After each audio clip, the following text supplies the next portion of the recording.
ಅವಳು ಇವನಿಂದಾನೇ ಆಗಿದ್ದು ಅಂದಿದ್ದರ ಅರ್ಥ ಗಂಡ ತಪ್ಪು ಕೆಲಸ ಮಾಡಿಸಿದ್ದ ಅಂತಾನ ಅಥವಾ ಅವನಿಗೆ ಅನುಮಾನ ಅಂತಾನೋ ಗೊತ್ತಾಗ್ತಿಲ್ಲ.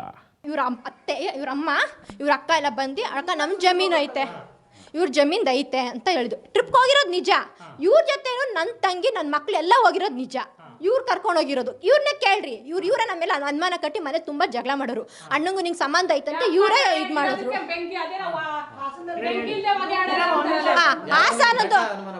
ಆ ಅನುಮಾನ ಇತ್ತೀಚೆಗೆ 1 ತಿಂಗಳಿಂದ ಅವ್ರು ಅನುಮಾನ ಪಟ್ಟಿದ್ರು. ಆವತ್ತಿಂದ ಅವ್ರು ಸರಿ ನಮ್ಮ ಮನೆಗೆ ಬರೋದಿಲ್ಲ, ಯಾವುದು ಇಲ್ಲ, ಬೇಕಾದ್ರೆ ಕಾಡ್ಸ್ಬಿಡ್ತೀನಿ ಬರ್ರಿ ಆಯ್ತಾ.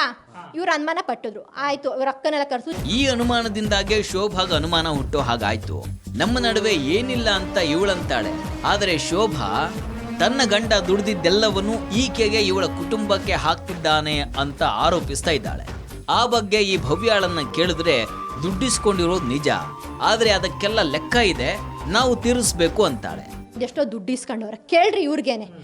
ಬುಕ್ಕಲ್ಲಿ ಪಿಂಟು ಇಂಥ ದಿನ ಅಂತನೋ ಖಾಲಿ ಚೆಕ್ಕು, ಬಾಂಡ್ ಚೆಕ್ ಎಲ್ಲ ಬಾಂಡ್ ಪೇಪರ್ ಎಲ್ಲ ಹಾಕಿ ಸೈನ್ ಎಲ್ಲ ಹಾಕಿಸ್ಕೊಂಡಿದ್ದಾರೆ. ಕೇಳ್ರಿ ಇವ್ರು ನಮ್ಮ ಯಜಮಾನ್ರನ್ನೇ ಕೇಳ್ರಿ.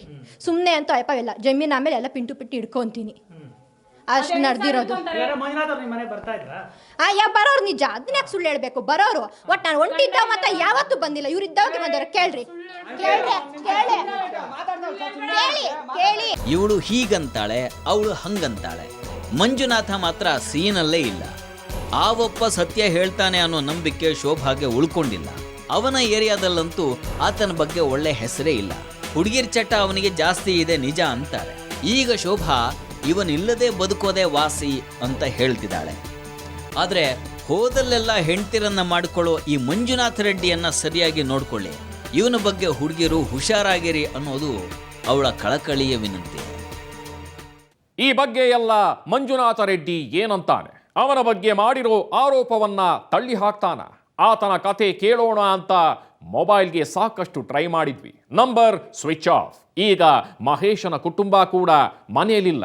ಏನ್ ಕಥೆನೋ ಇವರದ್ದು ಅರ್ಥ ಆಗ್ತಿಲ್ಲ. Anyway, happy weekend. ನೇರ, ದಿಟ್ಟ, ನಿರಂತರ ಸುದ್ದಿಗಾಗಿ ನೋಡ್ತಾ ಇರಿ ಸುವರ್ಣ ನ್ಯೂಸ್.